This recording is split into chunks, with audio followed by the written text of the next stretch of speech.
ngayon, going back to vaccine, nananawagan po ako sa mga kababayan natin na magtiwala ho kayo sa bakuna, huwag ho kayo matakot sa bakuna.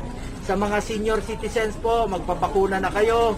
Part po kayo ng priority list. Marami pa pong dapat balikan ng ating gobyerno, lalong-lalo na po sa senior citizen.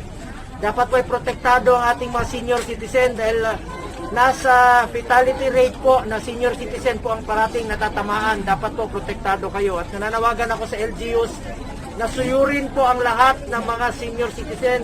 Kung maaari, puntahan sa mga pamamahay nila para i-encourage pong magpapakuna ang ating mga senior citizens. At kakabukas lang po ng A4, yung mga essential workers, economic frontliners, magpapakuna na po kayo para po ito sa ating ekonomiya, para unti-unti na tayong makabalik sa ating normal na katulad noon, mabuksan na po ang ating ekonomiya. Sige po.